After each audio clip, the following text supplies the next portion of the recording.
What's up, Broncos Country? Man, you won't believe what I just discovered. The Denver Broncos are about to do something that's going to leave everyone's jaw on the floor against the Green Bay Packers. While the national media keeps treating us like underdogs in our own house at Mile High Stadium, I've uncovered information that will completely change your view of this game. And there's a specific detail about Bo Nix and our defense that nobody's talking about, but it could completely destroy the Packers' game plan. Stick with me until the end, because what I'm about to reveal about Nik Bonitto and Pat Surtain II is going to blow your mind. This changes everything in the AFC. Let me tell you something that's making me absolutely furious. The Denver Broncos are going into Sunday as 3-point underdogs playing at home. At home, man. At Empower Field at Mile High, where we have the longest winning streak in the NFL this 2025 season. It's a complete joke. Let's get to the real facts that the national media is completely ignoring. Our offense is objectively superior. We have a better passing game led by Bo Nix, who's having an absolutely historic rookie performance. Our running game with R.J. Harvey and Jaleel McLaughlin is destroying defenses week after week. Our offensive line, anchored by Quinn Miners and Mike McGlinchey, is creating holes you could drive a truck through. And the defense? Don't even get me started on the defense. The Broncos have allowed fewer points and scored more points than the team we're about to face. Our defense, led by Vance Joseph, is simply the best in the NFL this season. Zach Allen is dominating in the middle. Jonathan Cooper is showing up in critical moments. And Nik Bonitto, this guy is having a season that's going to earn him All-Pro. But wait. It gets even better. Last preseason, the Denver Broncos did joint practices with the Green Bay Packers.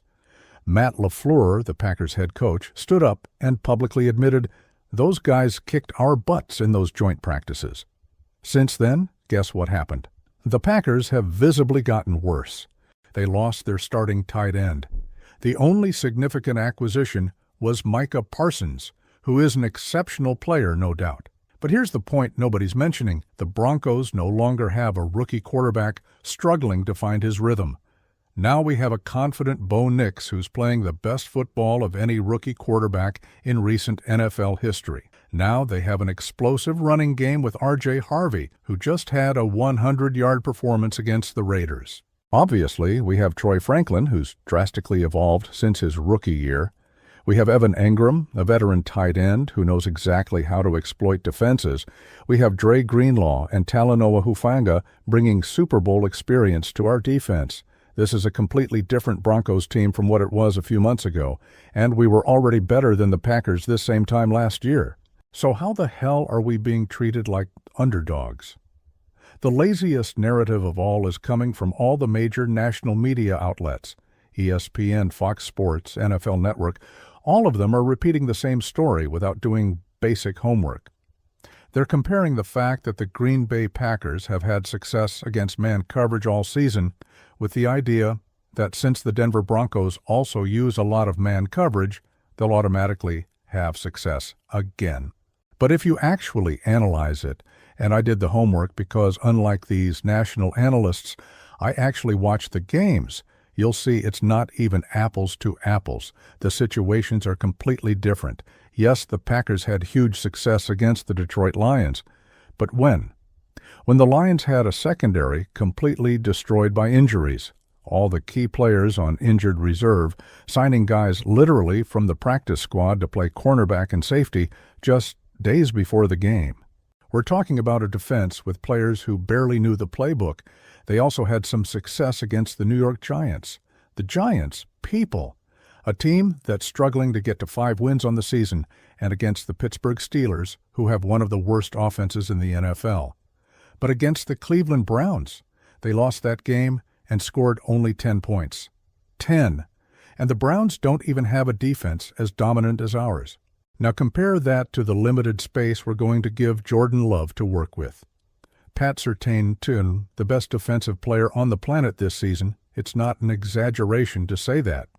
The guy is making Jamar Chase look like an average player. Riley Moss is now playing as a luxury backup, bringing versatility that few teams have. It's absolutely shameful that the national media is making these superficial comparisons. And this doesn't even remotely represent the real opinion of Packers fans who actually understand the game. Let me tell you about a conversation I had that's going to completely change how you see this game. I talked to my buddy Jason, one of the biggest Packers content creators on the internet. The guy follows his team religiously, knows every detail, every tendency. And you know what he told me? The Packers are completely shaken about the prospect of playing at Mile High Stadium against this Denver Broncos team.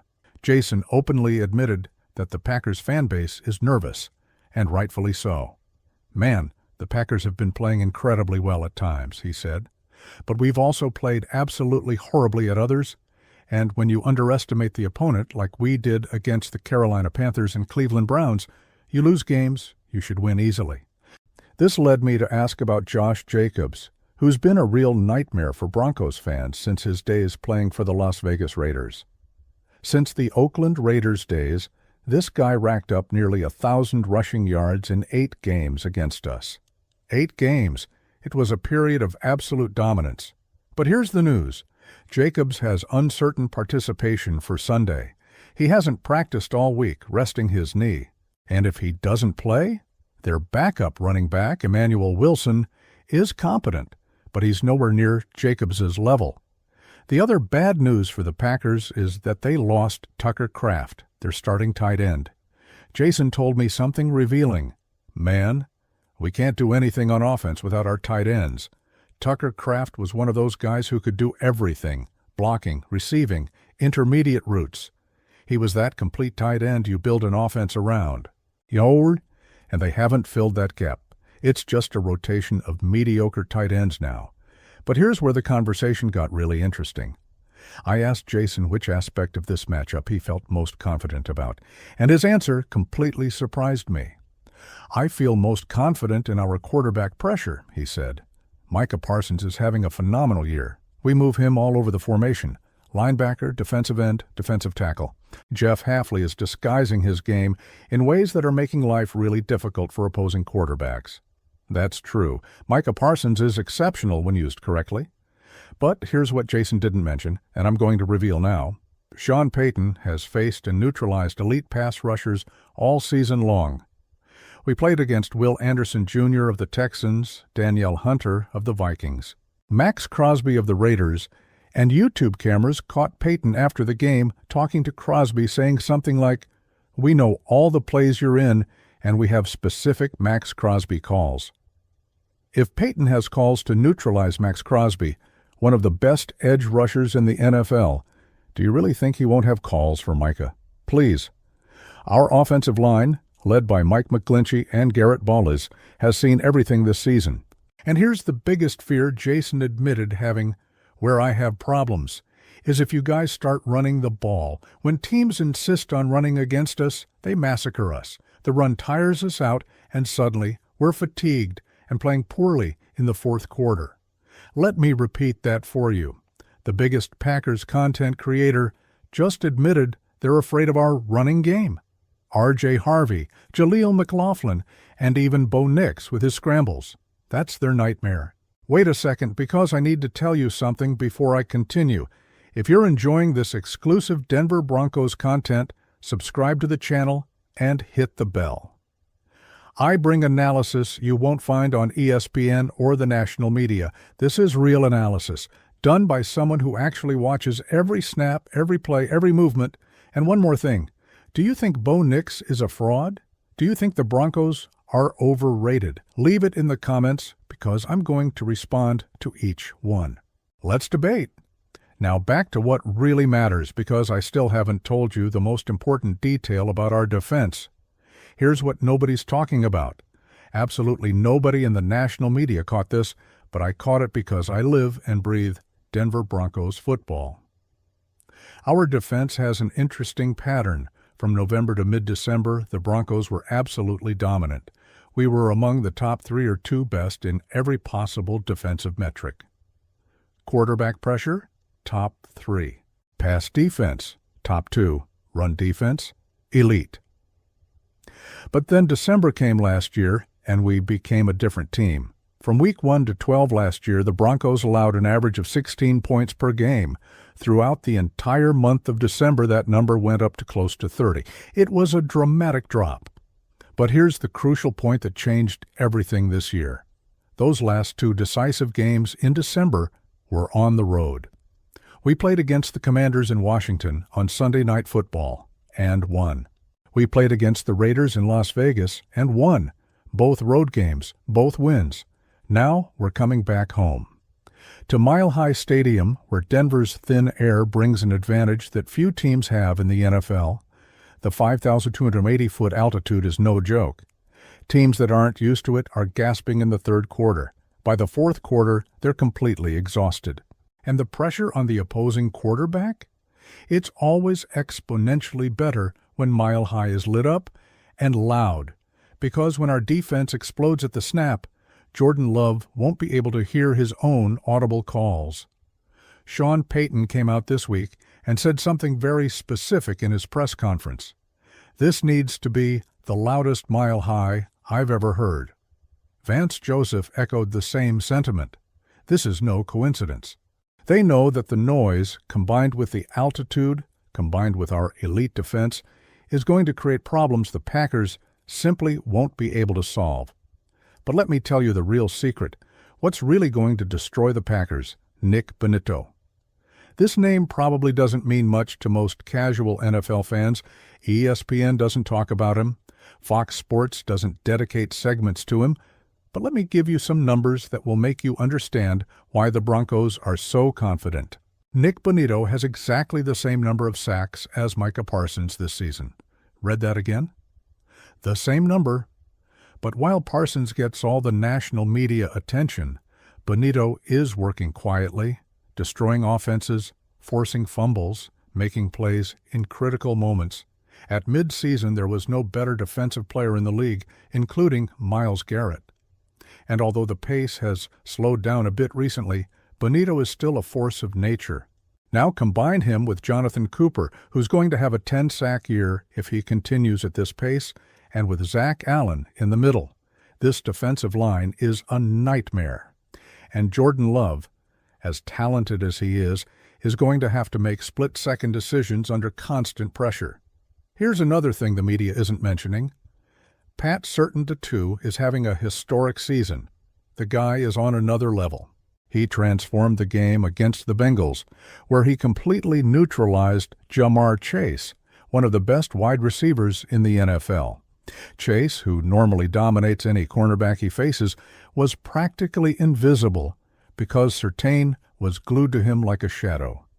The Packers have weapons on offense, no doubt. Christian Watson, when healthy, is dangerous. Jaden Reed is explosive. Romeo Doubs is consistent. But none of them are Jamar Chase. And if Surtain can neutralize Chase, he can neutralize any Packers wide receiver. Riley Moss, who would be a starter on 20 other NFL teams, is playing as our slot corner. He brings versatility and intelligence that make our defense even more unpredictable. Jaquan McMillian is playing the best football of his career. And in the backfield, we have Brandon Jones and P.J. Locke creating havoc. Talanoa Hufanga brought Super Bowl experience and is making plays every week. Here's what's really going to happen Sunday. The Packers will try to establish the running game with Josh Jacobs, if he's healthy. But our run defense, led by D.J. Jones and Malcolm Roach in the interior, is going to hold. They'll force Love to try to win through the air, and when Love tries to win through the air, he's going to find Surtain eliminating his first option. He's going to find Bonitto and Cooper getting in his face in less than 2.5 seconds. He's going to find disguised zone coverage that Vance Joseph designed specifically to confuse him. The result? Turnovers, sacks, stalled drives. Meanwhile, Bo Nix is going to do what he's done all season. Manage the game perfectly, make plays when necessary, and trust his balanced offense to move the chains. Let me give you the absolute truth that you won't hear anywhere else. This isn't just a preview of what could be Super Bowl LX, it's a statement. Bo Nix has lost by more than 10 points only once in his career since arriving with the Broncos. Once. That includes the tough games at the start of the season when he was still adjusting to the NFL. Now he's comfortable, confident, playing the best football of any rookie quarterback I've ever seen. The Packers aren't going to beat us by 10 points. That's a mathematical fact based on how this team operates. Even on our worst days, we keep games competitive. And this isn't going to be our worst day. It's going to be one of our best. The Denver Broncos will take the field as underdogs, yes, but with all the will to win that a team can have. We're on a 10-game home-winning streak. 10! The longest home-winning streak in the NFL this 2025 season. Empower Field at Mile High is going to be absolutely electric. 76,000 fans screaming on every defensive snap. The altitude making the Packers' offensive players gasp in the fourth quarter. Our defense playing with anger at being underestimated. Our offense playing with the confidence of a team that knows exactly who they are. This is a national game. It's going to be on every TV in America on CBS. And all those lazy journalists who've been calling Bo Nix a fraud all season are going to have to eat their words. They're going to see that he's legit. They're going to see how Cortland Sutton is having a renaissance season. They're going to see how Marvin Mims Jr. is an explosive weapon who can change a game in a single play. He just was named AFC Special Teams Player of the Week after that punt return touchdown against the Raiders. They're going to see Troy Franklin making difficult catches look routine. They're going to see our offensive line with Quinn Miners, who was selected to the Pro Bowl, creating holes for R.J. Harvey and Jaleel McLaughlin. And defensively, they're going to see why Pat Surtain, too, should be Defensive Player of the Year. They're going to see why Nick Bonito deserves to be All-Pro. They're going to see why Vance Joseph is getting head coach interviews with other teams. Being an underdog in this game is complete nonsense, a lack of respect that will serve as extra fuel. But after this game, after the Broncos dominate the Packers in front of the entire country, there won't be any more denying it. The Denver Broncos are for real. This isn't a lucky team that's on a fluky streak. This is a well-built, well-coached team with an exceptional rookie quarterback, an elite defense, and a coach in Sean Payton who knows exactly how to win big games. There's so much to believe in with this team, and the ball doesn't lie. The skeptics will become believers. The haters will have to acknowledge it. And Broncos Country will celebrate another victory in our unstoppable march toward the playoffs and beyond. This is our time. This is our moment. And Sunday, in front of the entire country, we're going to prove exactly who we are. So, are you ready to watch the Broncos destroy the Packers? Subscribe to the channel, leave your like, and comment below what the final score will be. I'm going with Broncos 28, Packers 13. What about you? Share this video with all the Broncos fans you know. Let's show the national media that Broncos Country doesn't accept disrespect. And remember, nobody gives us credit, nobody respects us. But when the lights come on at Mile High Sunday, we're going to remind everyone why the Denver Broncos are one of the most feared teams in the AFC. And as always, go Broncos!